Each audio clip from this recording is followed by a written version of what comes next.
Hi, this is Rana, and today I will show you how to do Dodge&Burn in Lightroom. I did a similar video some time ago before Lightroom update where they changed all the masks, and I used to use a range mask for that, so I apply a brush and that effect with a brush, and then used a luminance range to limit it down to a certain areas in the photo, and that is not possible anymore because they changed the way masks work. And a lot of people were asking like how I do it right now. And for a long time I didn't have a new way. I used to just do it with a brush.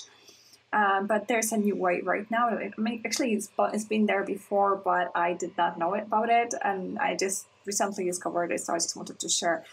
So for those of you who don't know what Dodge&Burning is, we just brighten up like brighter areas in our photo. Like if there's like a highlight here, we'll just brighten it up, and if there's a shadow over there, we'll just darken it down to make it more like three-dimensional. And I'm going to show you how to do it in two ways on this photo. So first way is to do it just with a brush, and I think it's a good way. There's nothing wrong with that, and that's how we used to do it for years and years in Photoshop. So I would just take a brush. Always make sure that your flow is around 50 or so, because it's so much easier to work with a lower flow than with 100% flow. Then we're just going to apply that brush. I'm just going to apply that wherever is dark on my photo, so wherever that shirt goes like away from me. So there's like an inward fold.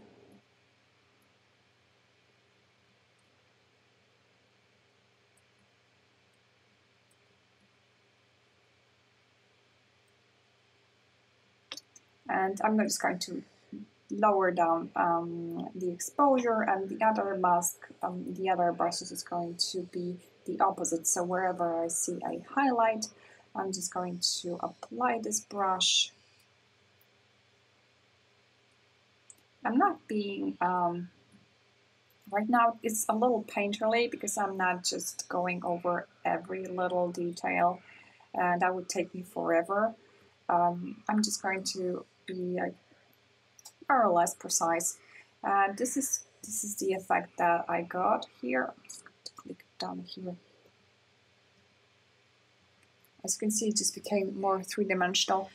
And so this is the first way. It's more painterly. It allows you to kind of get a little more creative with that.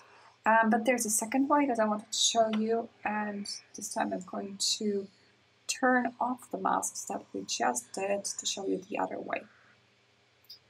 So for this one, I'm going to just lower down the exposure and paint it around like over a larger area. I'm not being precise at all. I'm just painting all over the place. And this time I'm just going to click on that mask 5 and hold Alt on my keyboard, Option on Mac, and it's going to show me Insert option. And with that Insert, I'm just going to choose Luminance Range. And right now, I just want to limit this mask to only the places where it was already dark. So if you look at the histogram, your dark parts of the photo are on the left side. So I'm just going to limit it all down to the left side. You can see how it's disappearing, but right now I can see like a harsh edge here. So to soften it, I will just move this arrow back here and this bar over there. There will be the second one, which is going to be the opposite. So I'm just going to paint around here and then brighten it up and do the opposite. So I'm just going to click Option or Alt again to go to Insert Luminance Range. And right now I'm just going to limit it to the right side of my photo.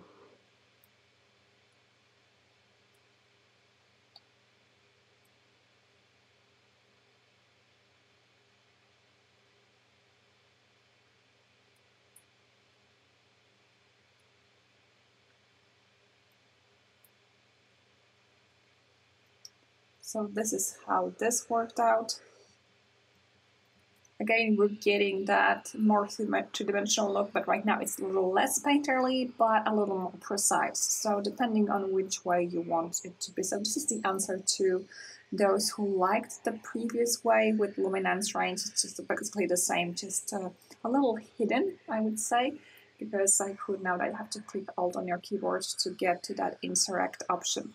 So this is, so I'm just going to show you before and after once again. So this is the second way using luminance range, and this is the first way without using luminance range.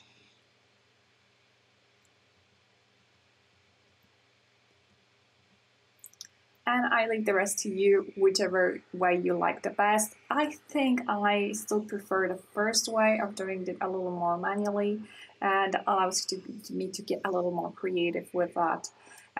But whatever way you like. So thank you so much for watching. And if you want to know how I edit my photos to become like what you can see on my social media on here on the screen, just go to my website iwonapodlasińska.com, where you will find a lot of tutorials, products for photographers like leaves and bubbles and dandelion seeds and so on.